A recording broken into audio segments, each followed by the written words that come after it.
Good morning friends. Shri કન્યા primary વિદ્યાલય ધોરણ 6 વિષય ગણિત. હવે એમાં જોઈએ પાઠ નંબર 5 પાયાના આકારોની સમજૂતી. એમાં જોઈએ સ્વાધ્યાય 5.7 અને 5.8. તો તેનો આપણે અભ્યાસ કરીશું અને જોઈએ.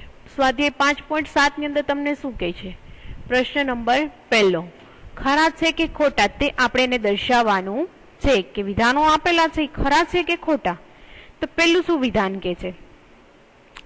લંબચોરસના દરેક ખૂણાએ કાટખૂણા છે. એવું પૂછે છે કે દરેક ખૂણા છે કાટખૂણા છે, તો કે વિધાન છે કેવું છે? સાચું છે. બીજું શું કે છે? લંબચોરસની સામસામેની બાજુઓ લંબાઈ છે સરખી છે, તો એ વિધાન પણ સાચું છે.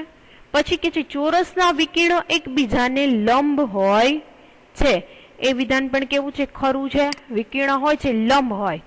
સમબાજુ ચતુષ્કોણની બધી જ બાજુઓની લંબાઈ છે એમ કે છે સરખી હોય છે, તો કે ખરું. ત્યાર પછી જોઈએ સમાંતર બાજુ ચતુષ્કોણની બધી જ બાજુઓની લંબાઈ છે એમ કે સરખી હોય છે. ખોટું. કેમ ખોટું? તો કે સમાંતર બાજુ ચતુષ્કોણની સામસામેની બાજુઓ સમાંતર અને સરખી હોય છે. પછીનું શું કે? સમલંબ ચતુષ્કોણ સામસામેની બાજુઓ સમાંતર હોય છે, તો કે ખોટું. સામસામેની બાજુઓ સમાંતર હોતી નથી, તેની બાજુની એક જ જોડ છે સમાંતર હોય છે. નીચેનું કે છે પ્રશ્ન નંબર 2, કારણો આપવાના છે. કારણો છે હું બોલતી જઈશ, તમારે સાથે સાથે લખતા જવાના છે, એટલે ખાસ કરી અને નોટ અને પેન બધું સાથે રાખજો, કેમ કે હું ઓનલી બોલીશ, તમારે સાથે સાથે લખવાનું રહેશે. એ શું કે છે? નીચેના માટેના કારણો આપો. ચોરસને વિશિષ્ટ લંબચોરસ કહી શકાય? હવે તમને પ્રશ્ન કર્યો કહી શકાય, તો આપણે પહેલાનો જવાબ લખીએ. લંબચોરસની સામસામેની બાજુઓ સરખી હોય છે. કેવી હોય છે? સરખી હોય છે. તથા ચારે ખૂણા છે કેવા હોય? કાટકોણ હોય છે. જો આ લંબચોરસની ચારે બાજુઓ સરખી બને તો તે ચોરસ થઈ જાય છે. ચોરસને વિશિષ્ટ લંબચોરસ પણ કહી શકાય છે. ત્યાર પછીનો આપણે બીજો પ્રશ્ન જોઈએ. લંબચોરસને વિશિષ્ટ સમાંતર બાજુ ચતુષ્કોણ કહી શકાય? એવું તમને પ્રશ્ન કરે છે. તો ચાલો એનો જવાબ લખીએ. સમાંતર બાજુ ચતુષ્કોણોમાં સામસામેની બાજુઓ સમાંતર હોય છે તથા સરખી પણ હોય છે. વળી સમાંતર બાજુ ચતુષ્કોણોમાં સામસામેના ખૂણા પણ કેવા હોય? સરખા હોય છે. આ સામસામેના ખૂણા છે એ કેવા હોય? કાટકોણ બને છે, તો તે લંબચોરસ બની જાય છે. આમ લંબચોરસને વિશિષ્ટ રીતે આપણે સમાંતર બાજુ ચતુષ્કોણ પણ કહી શકાય છે. શું કહી શકાય છે? વિશિષ્ટ રીતે સમાંતર બાજુ ચતુષ્કોણ પણ કહી શકાય છે. હવે જોઈએ સી. ચોરસને વિશિષ્ટ સમબાજુ ચતુષ્કોણ કહી શકાય? તો કે સમાંતર બાજુ ચતુષ્કોણની સામસામેની બાજુઓ કેવી હોય? સમાંતર હોય છે તથા બધી બાજુઓ સરખી હોય. તેના સામસામેના ખૂણાઓ પણ સરખા હોય છે. જો તે બધા કાટખૂણા બને તો તે કેવું બની જશે? ચોરસ બની જાય છે. આથી ચોરસને વિશિષ્ટ સમબાજુ ચતુષ્કોણ પણ કહી શકાય છે. ત્યાર પછીનું ડી જોઈએ. ચોરસ, લંબચોરસ, સમાંતર બાજુ ચતુષ્કોણ એ બધા જ ચતુષ્કોણ છે. તો કે એવો બહુકોણ છે કે જેને ચારે બાજુઓ તેને ચતુષ્કોણ કહેવાય. ચોરસ, લંબચોરસ, સમાંતર બાજુ ચતુષ્કોણ આ બધાને ચારે બાજુઓ હોય છે, તો આને કેવો કહી શકાય? ચતુષ્કોણ કહી શકાય છે. હવે પૂછે છે ઈ. ચોરસ પણ સમાંતર બાજુ ચતુષ્કોણ છે, તો તેનો જવાબ લખો. સમાંતર બાજુ ચતુષ્કોણોમાં સામસામેની બાજુઓ સમાંતર હોય તથા સરખી પણ હોય છે. વળી સામસામેના ખૂણા પણ સરખા હોય. ચોરસમાં પણ સામસામેની બાજુઓ સમાંતર હોય. કેવી હોય? સમાંતર હોય છે તથા સરખી હોય. વળી ચોરસમાં સામસામેના ખૂણા પણ કેવા હોય? કાટખૂણા હોય. ચોરસ પણ સમાંતર બાજુ ચતુષ્કોણ છે. ત્યાર પછીનો કે છે પ્રશ્ન નંબર 3. શું કે છે? જો આકૃતિની બાજુઓના માપ અને ખૂણાઓના માપ સરખા હોય તો તે આકૃતિ એ નિયમિત આકૃતિ કહેવાય. તમે શોધી શકો કે નિયમિત ચતુષ્કોણ કયો છે? તો આપણને પૂછે છે કે તમે શોધી શકશો નિયમિત ચતુષ્કોણ કયો છે? ચાલો જોઈએ. તો કે હા, શોધી શકશું. હા, શોધી શકાય એટલે આપણે એમ કહીએ છીએ કે હા શોધી શકાય। ચોરસ એ જ એવો ચતુષ્કોણ છે કે જેની બધી બાજુઓ સરખી હોય। જોઈએ આપણે ચોરસની બધી બાજુઓ છે કેવી હોય, સરખી હોય, ત્યારે તો ચોરસ બને। તો તેના બધા ખૂણા પણ સરખા જ હોય। ખૂણા એના બધાના કાટખૂણા થતા એટલે એના બધા ખૂણા છે એ પણ ખૂણાના માપ પણ સરખા થતા હોય। તેથી ચોરસ એ નિયમિત ચતુષ્કોણ છે। કેવો છે? ચોરસ છે એ નિયમિત ચતુષ્કોણ છે એવું આપણે કહી શકીએ। તેમાં આપણે જોઈએ સ્વાધ્યાય 5.8। સ્વાધ્યાય 5.8 ની અંદર શું કે છે? તપાસો કે નીચેનામાંથી કયો બહુકોણ છે તેમાંનો કોઈ પણ ન હોય તે કહો કે તે શા માટે નથી। આકૃતિ તમને આપી છે, કયો બહુકોણ છે અને કયો બહુકોણ નથી। તો આપણે પહેલા જોઈએ કે કયો બહુકોણ છે અને કયો બહુકોણ નથી। પહેલું જોઈએ, આપેલી આકૃતિ છે કેવી છે? ખુલ્લી આકૃતિ છે। જો આપણે અહીંથી ખુલ્લું દર્શાવે છે એટલે આ આકૃતિ છે કેવી છે? બહુકોણ છે નહીં। શું છે? નથી।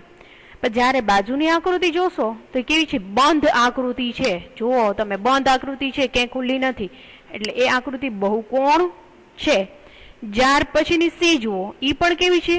બંધ આકૃતિ છે, પરંતુ તેમાં રેખાખંડો વડે બનેલી આકૃતિ નથી, તેથી તેને બહુકોણ કહેવાય નહીં। પછીની આકૃતિ જુઓ, ડી। અહીંયા આપેલી આકૃતિ એ બંધ આકૃતિ છે, પરંતુ આખી આકૃતિ રેખાખંડ વડે બનેલી નથી। જો અહીંયા રેખાખંડનો ઉપયોગ થયેલો નથી, એટલે આપણે એમાં શું કહીશું? જ્યારે તે ત્રીજો છે વક્ર છે, તેથી તે બહુકોણ છે નહીં, બહુકોણ રચાતો નથી। નીચેનામાંથી શું કે દરેક બહુકોણનું નામ લખો। દરેક બધા અલગ અલગ બહુકોણ આપેલા છે, એનું આપણને નામ લખવાનું કહે છે। તો આપણે જોઈએ બહુકોણનું નામ લખો। જોઈએ આપણે બહુકોણનું નામ લખીએ। પહેલી આકૃતિ છે એ। હવે બહુકોણનું નામ લખવાનું છે એટલે આપણે શું કરીએ? તો આને કેવો કહી શકાય? ચતુષ્કોણ કહેવાય। કયો કહેવાય? ચતુષ્કોણ। દરેકના આપણે 2 થી વધારે ઉદાહરણ પણ આપીશું। દરેક છે બહુકોણ જ છે। કેવા છે? દરેક બહુકોણના નામ લખવાના છે, અલગ અલગ આપણે નામ દર્શાવ્યા છે। એના આપણને આકૃતિ બતાવી, પણ આપણે એને બીજી રીતે દર્શાવવા હોય તો કઈ રીતે દર્શાવી શકાય? તો ચાલો આપણે જોઈએ સ્વાધ્યાય 5.8। સ્વાધ્યાય 5.8 ની અંદર આપણે પેલું જોઈએ પ્રશ્ન નંબર, દાખલા નંબર કેટલામો છે? 2। દાખલા નંબર 2 ની અંદર આપણે પેલો એ છે એ જોઈએ, ચતુષ્કોણ દર્શાવવાનો છે। શું દર્શાવવાનું છે? ચતુષ્કોણ દર્શાવવાનો છે। તો ચાલો આપણે જોઈએ ચતુષ્કોણ કઈ રીતે દર્શાવશું।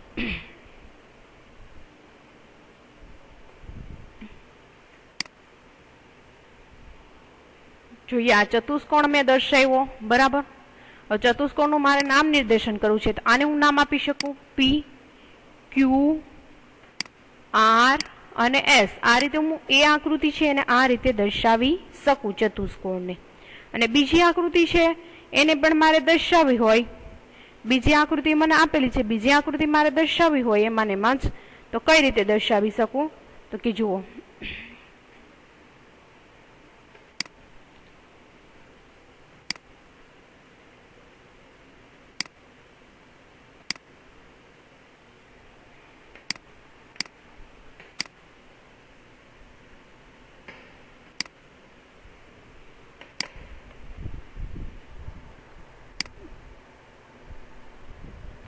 ઈ ચતુષ્કોણ છે એને પણ મારે નામ નિર્દેશન કરવું હોય તો કઈ રીતે કરી શકું? જોઈએ આપણે તેનું નામ નિર્દેશન કરવું હોય તો આને શું કહી શકું? એલ, એમ, એન અને ઓ। આ રીતે હું ચતુષ્કોણ દર્શાવી શકું છું। બીજું એમ કે છે કે ત્રિકોણ દર્શાવવા હોય તો ત્રિકોણ છે હું કઈ રીતે દર્શાવી શકું? કે ત્રિકોણ છે એટલા માટે આપણે જોઈએ બીજું છે એ ત્રિકોણ છે। શું કે છે? ત્રિકોણ। ત્રિકોણ કઈ રીતે દર્શાવી શકાય કે ત્રિકોણ છે? તો આપણે જોઈએ ઉદાહરણ દ્વારા, ત્રિકોણની 3 બાજુ હોય તેને આપણે શું કહીએ? ત્રિકોણ કહીએ છીએ। ત્રિકોણની 3 બાજુ આવેલી હોય તેને આપણે ત્રિકોણ કહીએ। તો ચાલો જોઈએ ત્રિકોણ કોને કહેવાય ને કેવો ત્રિકોણ હોય તો આપણે એને ત્રિકોણ કહેશું। જો આ રીતે રચાયેલી આકૃતિ હોય તો આને શું કહી શકાય? ત્રિકોણ કહી શકાય। મારે નામ આપવું હોય તો શું આપી શકું? આને મારે નામ આપવું હોય તો આનું નામ આપી શકું એ, બી અને સી ત્રિકોણ, બરાબર। હવે એ જ રીતે મારે હજુ ત્રિકોણ બીજો બનાવવો છે, તેને હું જો ત્રિકોણ આપણે બનાવી.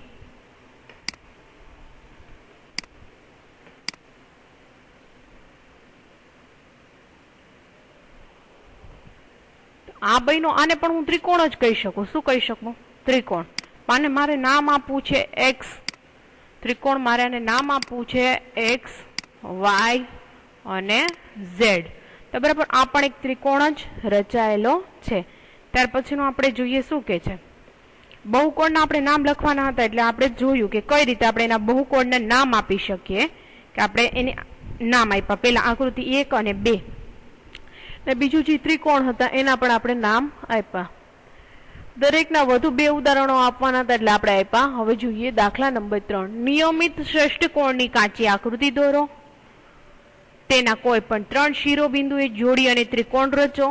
તેમાં દોરાયેલા ત્રિકોણો કયા પ્રકારના છે તે પણ કહેવાના છે. તો ચાલો આપણે આકૃતિ દોરશું અને કહેશું કે કયા ત્રિકોણો છે, કયા પ્રકારના દોરાયેલા છે. તો જોઈએ.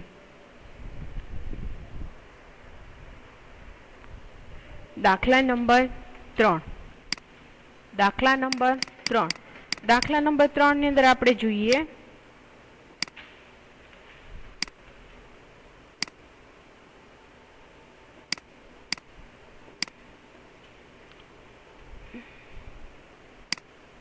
દાખલા નંબર 3 માં આપણે જોઈએ હવે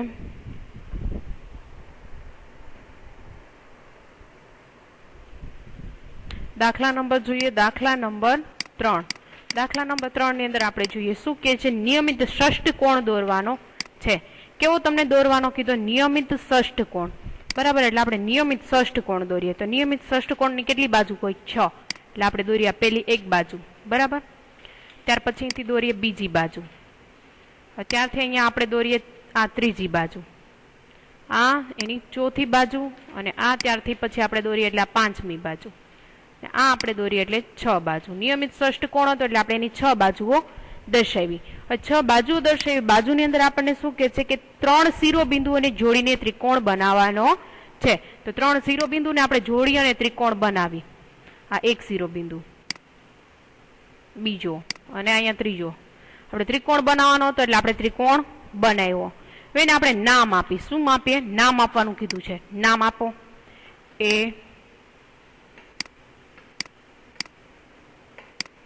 A B C D E અને F. ABCDEF. બરાબર, આપણે નામ આપ્યું. ષષ્ઠકોણ બનાવ્યો. આ ષષ્ઠકોણને વારાફરતી આપણે જોઈએ AC અને E થી આપણે જોડ્યો. એટલે આને મારે કેવું હોય તો ત્રિકોણ કયો કહી શકાય? ACE ત્રિકોણ છે હું કહી શકું. હવે આ બાજુઓ આપણે કઈ કઈ છે? તો બાજુઓને મારે લખવી હોય તો કઈ રીતે લખી શકાય? જુઓ, AC બાજુ લખી શકાય, CE બાજુ લખી શકાય, EA બાજુ લખી શકાય. ત્યાર પછી મારે લખવું હોય તો કે તેને માપતી સરખી છે. એટલે આને મારે કેવું હોય તો ત્રિકોણ ACE એ સમબાજુ ત્રિકોણ છે. કેવું છે? સમબાજુ ત્રિકોણ છે એવું હું કહી શકું. ત્યાર પછીનું જોઈએ દાખલા નંબર 4. દાખલા નંબર 4 માં શું કે નિયમિત અષ્ટકોણ કે છે. કેવું કીધું? નિયમિત અષ્ટકોણની મદદથી કાચી આકૃતિ દોરવાની છે. હવે પછી ત્યાર પછીના એને અષ્ટકોણને બરાબર 4 બિંદુઓ જોડી અને લંબચોરસ બનાવવાનું કે છે. તો જોઈએ આપણે દાખલા નંબર 3, દાખલા નંબર 4. નિયમિત અષ્ટકોણ બનાવવાનો છે એટલે આપણે અષ્ટકોણ બનાવીએ અને જોઈએ કે અષ્ટકોણમાં કેટલી બાજુ હોય? 8 બાજુ હોય. એટલે આપણે દોરી એક બાજુ. બરાબર, ત્યાર પછી અહીંથી આ દોરવું એટલે બીજી બાજુ, આ દોરી એ બીજી બાજુ, ત્યાંથી મેં દોરી આ ત્રીજી બાજુ.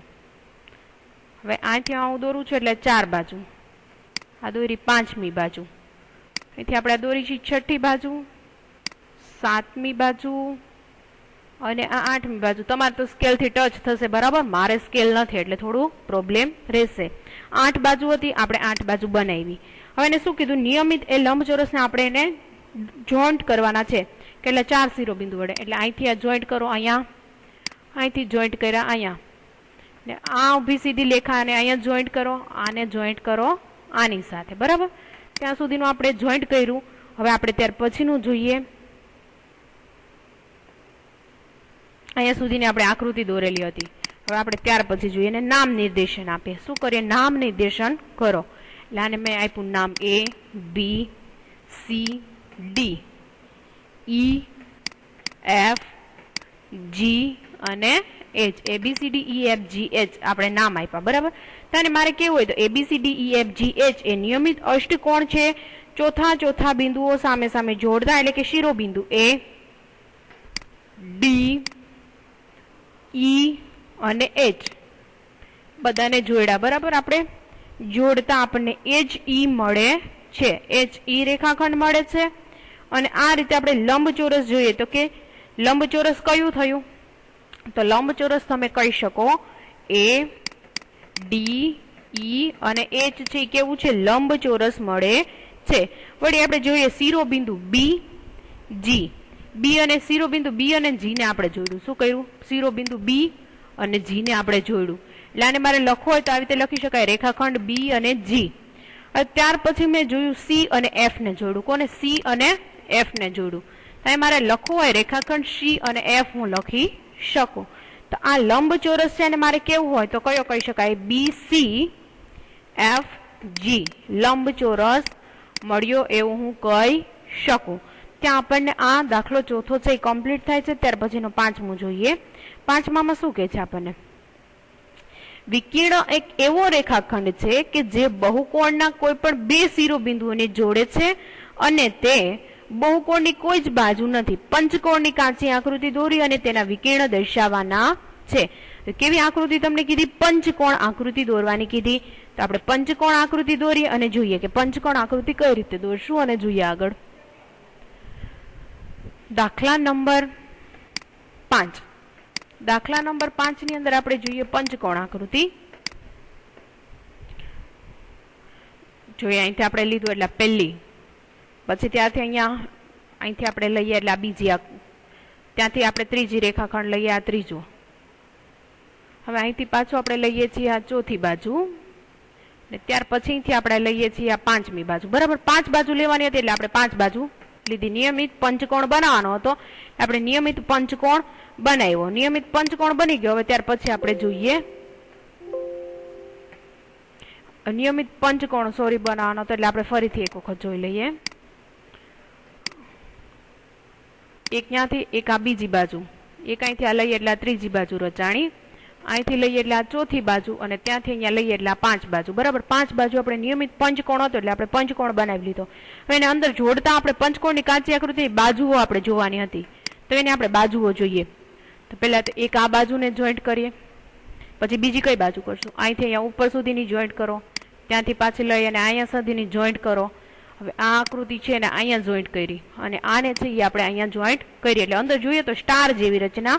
તો એનું નાનું નામ નિર્દેશન કરીએ એટલે આને નામ આપે A B C D અને E ABCD E બરાબર. આ નામ આપ્યા. અહીંયા ત્રિકોણ ABCD એ પંચકોણ છે. બબ્બે શિરોબિંદુ એ જોડતા આપણે શું કહી શકીએ વિકર્ણ કયા કયા કહી શકીએ તો કે એક AC વિકર્ણ કહી શકીએ. કયો કહી શકીએ A થી C સુધીનો એક આખો વિકર્ણ છે એવું કહી શકીએ. બીજો વિકર્ણ કેવો હોય તો A થી D નો વિકર્ણ કહી શકીએ. કયો કહી શકીએ AD વિકર્ણ છે. રેખાખંડ AD વિકર્ણ છે. ત્યાર પછીનો કેવો હોય તો મારે કયો કહી શકાય વિકર્ણ BD. રેખાખંડ B અને D છે. પછી મારે કેવું હોય તો રેખાખંડ BE કહી શકું. કયો કહી શકું B અને E. B અને E બે જોડતા છે. ત્યાર પછીનો જો હોય તો હું કહી શકું CE. કયો C અને E રેખાખંડ છે. ત્યાં સુધીનો આપણે જોઈ શકીએ બરાબર. અહીંયા છે આપણું સ્વાધ્યાય કમ્પ્લીટ થાય છે. થેન્ક યુ મિત્રો.